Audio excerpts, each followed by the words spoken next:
Bonjour à toutes et à tous et bienvenue dans cette avant-dernière vidéo de cet arc narratif, on va dire, sur les boss du monde.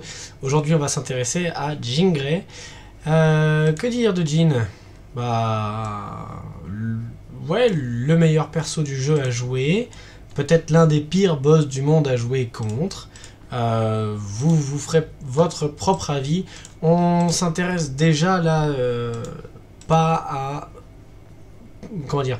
Si vous êtes un nouveau joueur, on va recommencer, on va statuer. Si vous êtes un nouveau joueur ou si vous revenez d'une pause, etc. Bref, si vous galérez à faire le niveau 9 de Gore, ne partez pas bien en tête d'essayer de faire Jean. Je sais que pour certains, ça peut être alléchant puisque c'est le seul boss du monde à lâcher les plumes du phénix et les cristaux de Henkran. Oui, certes, mais déjà, bon, c'est pas très utile, à part pour Jean et Wolverine notamment. Mais encore une fois, ouais, partez du principe qu'il y a vraiment, à chaque fois qu'on change de boss, un gros cran de difficulté qui se met au-dessus. Et donc là, sur Jean, on est niveau 5. En termes de restriction Legend, on est sur un boss qui effectivement est très costaud. Si vous avez, petit disclaimer, enfin pas disclaimer, mais petite alerte, si vous êtes épileptique, si vous avez souvent des migraines, mal à la tête ou quoi, ne regardez pas les combats de Jean, c'est un merdier dans l'arène. Ça peut effectivement provoquer des bons gros maux de tête, je pense. Donc voilà, soyez avertis qu'on n'est pas sur un boss du monde forcément très gentil. On est sur un truc qui commence à se rapprocher un peu de la compétition, on est sur un bon gros boss. Jean, c'est l'exemple parfait du boss qui fait mal, qui se déplace aux quatre coins de l'arène et qui tank. Ok ? Elle a pas mal de barres de vie et surtout ce qui nous intéresse le plus, ce qui va nous embêter le plus, c'est sa phase d'optimisation, on va dire, à elle. Je vais cliquer, ça va être plus simple. Il y a une petite barre, comme sous chacun des boss à l'heure actuelle, il y a une petite barre qui va se remplir plus ou moins vite en fonction de ce qu'elle fait et de ce que vous faites.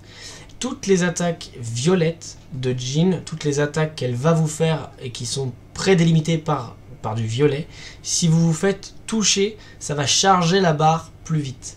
Donc faites attention à bien esquiver ces attaques-là si vous ne voulez pas vous retrouver avec 2, 3, 4 phases de Jean en total breakdown, si vous allez comprendre. Mais globalement, voilà, sachez-le, effectivement, peut-être que vous ne le saviez pas. Les attaques en violet ont tendance à charger la barre d'un coup. Et forcément c'est très chiant. Ça n'a pas d'incidence sur le fait que vous lui décidiez de lui taper dessus ou pas. Mais voilà, ça commence tout de suite. Ça commence tout de suite, le combat n'a pas commencé. Au bout de 10 secondes vous pouvez à peine lui taper dessus. À peu près, hein, globalement. Elle se lance dans les airs, elle fait une grosse attaque violette. Encore une fois, si vous vous faites toucher, ça va augmenter la barre. Ok. Ensuite elle vous court dessus. Elle a 2-3 attaques. Toutes ces attaques là c'est vraiment pas grand chose en fait. Toutes les attaques de Jean ne sont pas grand chose, à part celles qui sont délimitées en violet. Donc là, voilà, c'est la tête chercheuse, faut pas courir dedans, vous pouvez leur taper dessus, elle va pas tarder à refaire sa grande zone au sol, là. Voilà. Et vous voyez que la barre, elle monte doucement. Vous faites pas... Alors, c'est... Oh merde. C'est comme pour Null, ce que je disais. Faites attention à ne pas vous faire toucher par toutes les bulles là, déjà parce qu'elles sont en violet, donc vous avez généralement envie de les esquiver, mais en plus de ça parce que les dégâts se cumulent et c'est un coup à vous faire one shot aussi, ça peut être embêtant. Les petites tornades restent résiduelles et ça peut aussi vous embêter. Et là vous voyez déjà en termes de dégâts, j'ai mis Nick Fury et Shuri et je suis obligé d'utiliser toutes mes compétences de façon logique, quoi. Voilà, je sais pas si vous avez fait gaffe, je me suis laissé exprès toucher par l'attaque violette, j'aurais pu changer de perso. Ça fait des bons dégâts, hein. Elle m'a enlevé la moitié de ma vie. Et surtout la barre devait être là. Et elle s'est mise, elle a chargé d'un coup, là c'est encore en gris parce que c'est pas encore tout à fait au niveau. Mais la barre se charge beaucoup plus vite lorsque vous vous faites toucher. Donc encore une fois un conseil, barrez-vous. Voilà. Courez. Chaque fois que vous voyez du violet, courez, utilisez la coop, changez de perso histoire d'éviter, mais voilà. Essayez d'éviter. Lorsque vous êtes à 30 barres de vie sur Jean, vous avez la même chose que Ultron à 8 barres de vie. Il y a une espèce de barrière qui n'est pas matérialisée. Elle n'a pas de bonus. Il y a rien d'écrit de plus. Voilà, elle a juste un bouclier autour d'elle, mais en tout cas par rapport à ses barres de vie, ce n'est pas vraiment détaillé, ce n'est pas vraiment écrit. vous ne pourrez pas lui faire plus de dégâts. Donc si vous êtes à 31 barres de vie, c'est le mauvais moment pour utiliser votre tier 3, vous allez perdre des dégâts. Ok? Une fois qu'elle reprendra ses esprits, normalement, il y a une petite animation. Oui, alors ça, c'était en plus. Voilà. Là, vous voyez, elle est choquée. Elle se met dans les airs. Et elle passe en mode Super Saiyan. Et là, on est voilà, sur un autre type de dinguerie. Donc juste ici, vous pouvez voir qu'elle a gagné un bonus. Et là, les attaques qu'elle faisait en début de combat, jusqu'à maintenant, elles vont toutes avoir une partie 2. D'accord? Donc la partie où elle traçait sa route comme ça, juste devant elle, là, la deuxième partie fait qu'elle va vous cracher du feu sur un cône en violet, encore une fois, donc qui peut faire augmenter la barre de psy, on va appeler ça comme ça, sur Jin. Juste ici, c'est la première attaque qu'elle fait après la cinématique. Vous voyez ce cône là. Et donc ça, elle va commencer à le faire souvent. Et ensuite, il y a... Donc ça, cette attaque là ne bouge pas. Et l'attaque avec les ronds au sol, elle par contre, elle s'amplifie. Donc là, vous avez un premier rond, 4 ronds, un autre et de nouveau 4. Et là, je me suis fait toucher. Donc la barre est augmentée. Et là, le phénix noir essaye d'anéantir l'esprit du héros. Alors, on est sur une dinguerie, attention. Hein. Et là, du coup, l'arène se divise en deux. Et vraiment, je précise, hein, mais c'est pas totalement une blague. Je pense que si vous ne savez pas à quoi vous attendre maintenant, vous allez avoir l'esprit qui va vous défoncer la tronche. Si vous regardez l'écran à 30 secondes, à 30 cm de vos yeux, ça va vous pulvériser les yeux. Vraiment, je préfère préciser. Faites attention, il va y avoir des couleurs dans tous les sens. Ce que vous pouvez voir, c'est que l'arène est divisée en deux. La barre sous sa vie a augmenté, avec d'un côté un crâne qui se désintègre et de l'autre côté un corps qui brûle. Ok ? Vous avez une partie bleue au centre et vous avez une partie rouge et une partie violette. Que vous soyez dans la partie rouge ou dans la partie violette, ce n'est pas grave. Il ne faut juste pas que le X, là, qui va se balader d'un côté ou de l'autre, atteigne le carré avec le corps qui brûle ou l'esprit qui se désintègre. Globalement, comme vous pouvez voir, l'arène est divisée en deux, la barre aussi. Aller à gauche va faire que le X va aller à gauche, aller à droite va faire que le X va aller à droite. Mon conseil, c'est de rester ou à gauche ou à droite en fonction de votre préférence, hein, le temps que le X se barre presque ici, on va dire aux 3/4, et là revenir dans l'autre zone, et même si vous prenez des dégâts, même si vous faites taper, etc., vous allez avoir la possibilité d'avoir le temps de voir venir la barre avant de repasser de l'autre côté. Okay, si vous faites la navette entre les deux, pour peu que vous preniez un dégât alors que le X est ici, ça risque de charger la barre et vous risquez de vous faire avoir. Parce que ça va assez vite, je vais vous montrer. Okay, donc là, le X est ici. Tac, j'ai la possibilité d'esquiver. Je m'en fous, je prends les dégâts. Je reviens un peu là. C'est pas grave de prendre des dégâts dans cette zone. C'est pour ça que je change de perso. Ok. Là, vous voyez, attention, danger. On vous prévient parce que je suis passé à côté. Et là, je suis large. Ok. Je suis sur la dernière partie. Je suis large. Et là, il s'est passé plein de trucs. Il s'est passé plein de trucs. On aurait pu mettre pause 12 fois, mais vous en faites pas, elle va le refaire. Parce qu'à partir de maintenant, du coup, là, elle est légèrement sonnée. Vous pouvez lui taper dessus. Là, il faut la bombarder, d'accord? Là, jusqu'à 13 barres de vie. Le prochain indicatif, c'est 13, si vous êtes pas au courant. Là, il faut la bombarder. Pendant qu'elle est étourdie, parce qu'après, ça recommence. Elle refait ses phases. Il y a de nouveau la phase violette. Vous pouvez rentrer dans cette phase de psy, là, autant de fois que vous voulez en 5 minutes. Donc, vraiment, le but, c'est de lui cartonner la tronche et de ne pas lui laisser le temps de s'en remettre. Donc là, voilà, le cône violet. Et les fameuses attaques. Donc là, pareil, vous pouvez y aller. Et là, quand vous voyez apparaître les premières bulles au sol, enfin, j'appelle ça des bulles, mais les premiers ronds au sol, là, dès que vous voyez apparaître ça, courez. Voilà, vous faites les 3/4 de la map. Et vous pouvez commencer à lui taper dessus. Continuez à lui taper dessus, on va dire. Tac. Une fois que, voilà. Typiquement, là, elle a fait les deux attaques. Donc, elle a fait son dash avec le cône après. Et elle a fait son attaque avec les sphères au sol, enfin les ronds au sol. Là, je sais qu'elle a fait tout ça, je sais qu'elle va recommencer un pattern, je m'éloigne. Je prends de l'espace dans l'arène, je me fous du timer, comme pour Gore. Je suis pas là pour faire le chrono, je suis juste là pour faire mon niveau, parce que c'est déjà suffisamment chiant de faire le niveau. Le chrono, c'est une difficulté supplémentaire. Pour l'instant, c'est pas ça qui m'intéresse. Surtout pas au niveau 1, ou au niveau 8, ou au niveau 6, d'accord? Le chrono vous intéresse seulement lorsque vous êtes au niveau 9 d'un palier. Que ce soit 29, 39, 49, on s'en fout, mais c'est le niveau 9. Ok? Il n'y a pas d'intérêt à faire les chronos au niveau 46. Vaut mieux faire le niveau en une fois. Vaut mieux mettre, si vous voulez, vaut mieux mettre une fois 4 minutes que de mettre 2 fois 3 minutes parce que vous avez dû recommencer, parce que vous êtes impatienté, parce que vous voulez faire le chrono. Ça n'a aucun intérêt. Donc vaut mieux vous débarrasser du niveau. Là, typiquement, je vois qu'elle avait fait ces deux patterns. Je m'éloigne, je prends de la place. Et voilà, vous voyez pourquoi? Elle refait sa putain d'attaque. Avec les tornades, je me suis fait bloquer, je me suis fait étourdir. Je n'ai pas pu esquiver. Donc même en ayant prévu qu'elle allait me faire chier, elle trouve le moyen de me faire chier. Et donc là, la zone qui était ici, elle est repassée à moitié dans l'optimisation. Ça va extrêmement vite, d'accord? Donc vraiment, là, si je me refais toucher par le cône, voilà, ça va vraiment très très vite. Donc prenez bien attention à tout ça. Et n'hésitez pas à vous barrer.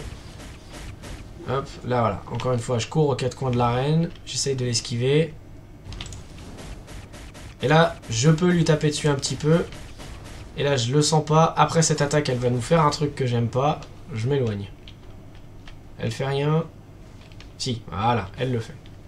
Et là, on va retourner. Vous voyez, même si j'ai esquivé la plupart, elle retourne dans une phase d'optimisation.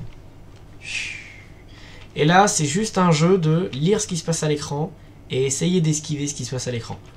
Donc là, voilà, vous voyez, il y a des zones au sol, il y a des météorites qui tombent dedans, ça fait du feu. Et ça, c'est juste fait pour vous distraire, c'est juste fait pour perdre l'objectif de vue. L'objectif, c'est le X, ok? On reste sur le X. Là, pareil, là, on esquive, on se remet dedans. Quand vous voyez la zone, là, il y avait une zone au sol, là, ça veut dire qu'il va y avoir plein de boules de feu dans tous les sens. Elles peuvent tourner soit vers la gauche, soit vers la droite, sans des aiguilles d'une montre ou à l'inverse. Dans tous les cas, c'est assez chiant à esquiver. C'est-à-dire que si vous en prenez une, vous allez en prendre plusieurs. Donc, voilà. Et puis ça va assez vite. Donc là, j'ai de la chance, ça tourne dans mon sens. Mais même comme ça, j'en ai pris deux. Voilà. Et là, puis après, c'est que des esquives. Mais tout... Enfin, voilà. En fait, le truc, c'est qu'il se passe plein de trucs à l'écran, exprès, j'ai envie de dire, pour que vous ne soyez plus concentré sur le X et que vous risquez de vous faire avoir par la zone. Parce que, je ne l'ai pas précisé, effectivement, qu'est-ce qui se passe si vous avez un perso... Enfin, qu'est-ce qui se passe si Jin atteint l'un des deux côtés? Votre perso est mort. Point barre. Voilà. Comme pour tous les autres boss, hein, sortie de phase, votre perso est mort. Donc, il existe une technique, enfin voilà, c'est connu un peu, c'est-à-dire que là, typiquement, au timer, je suis pas bon. Si je suis sur un vrai run, là, au timer, il me reste 1 minute pour faire 13 barres de vie, sachant que là, vous allez le voir, c'est un pattern un peu compliqué où il y a plein d'esquives, là, je suis pas bon. Donc si jamais j'ai de nouveau une phase d'optimisation, je fais crever volontairement Nick Fury, histoire d'arrêter cette phase d'énervement psy là, histoire de pouvoir retourner sur une phase où je peux la taper. Parce que toutes les phases psy là, c'est à peu près 30 secondes de perdu dans le fight. Donc là, elle a fait 2 phases, c'est comme si on avait perdu 1 minute. 1 minute de rien, où on court aux 4 coins de la carte pour esquiver tout ce qu'elle nous balance dans le nez. C'est une définition du fun qui m'échappe, mais pourquoi pas. Ça doit bien en amuser certains. Donc là, voilà, 13 barres de vie, encore une fois, une deuxième barrière invisible, une deuxième cinématique, où là, elle passe vraiment en mode Super Saiyan de l'espace. Hein.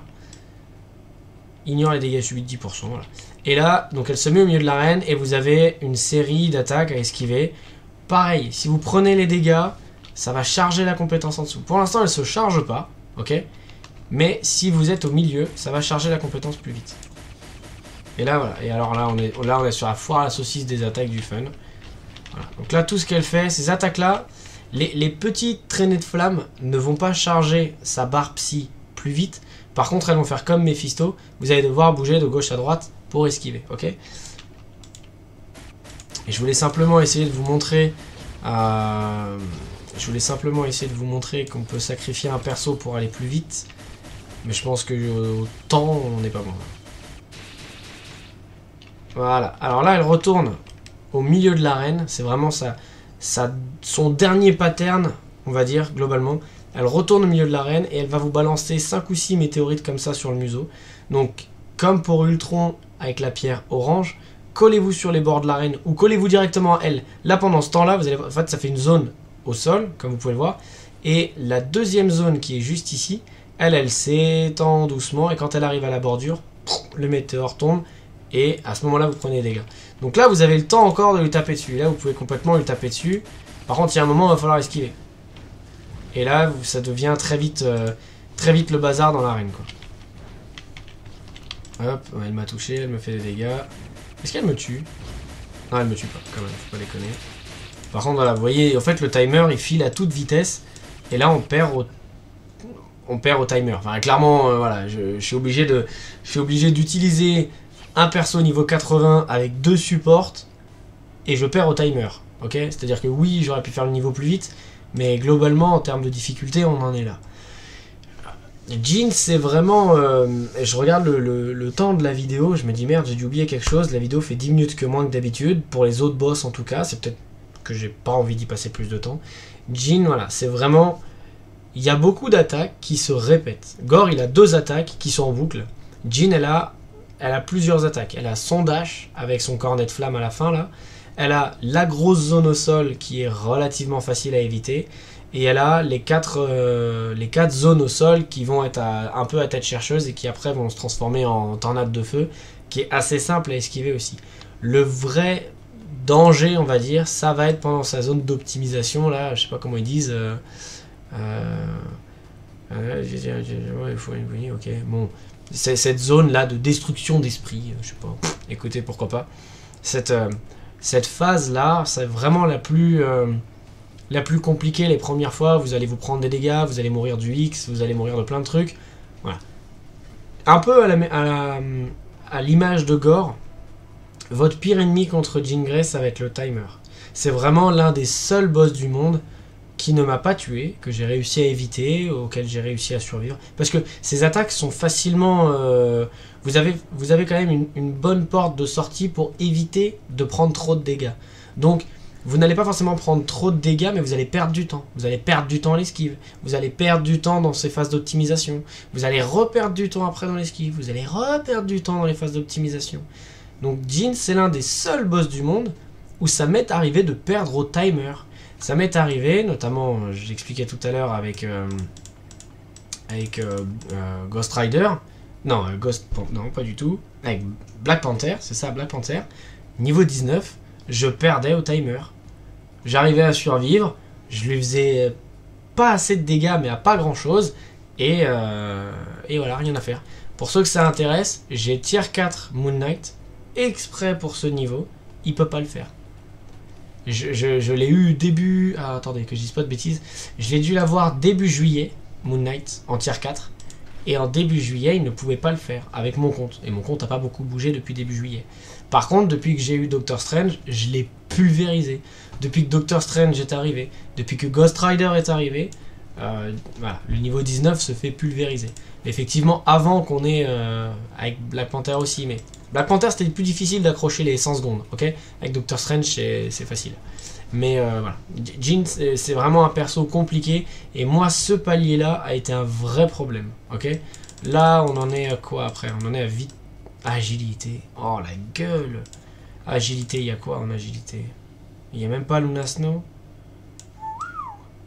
Ah ouais, en tier 4, il y a Gamora et Shadow Shell. Et Black Panther. Donc Black Panther, si vous aimez bien le perso, ça peut être un très bon carry du coup pour Jhin. Parce qu'il vous ferait le niveau 19 et le niveau 29. Ça peut être un excellent carry. Moi j'ai pas beaucoup plus d'affinité que ça avec le perso, mais je pense qu'effectivement ça peut être un bon moyen de jouer. Voilà, sur cette vidéo un peu plus courte, écoutez, tant mieux, je me félicite qu'elles soient un peu plus courtes. J'espère que j'ai rien oublié, si jamais j'ai oublié quelque chose, dites-le moi en commentaire, hein. Je le dis dans toutes les vidéos, mais effectivement n'oubliez pas, c'est fait pour ça aussi, c'est participatif. Et puis j'essaye de lire et de répondre aux commentaires que vous me laissez Enfin voilà, donc n'hésitez pas, ça fait toujours plaisir. Et on se voit du coup demain pour la dernière vidéo de la série sur Kang le Conquérant. Et on aura fait un bon arc narratif bien complet. Et après ça, je pourrai aller me coucher peinard, je pense. Allez, bonne soirée, à demain.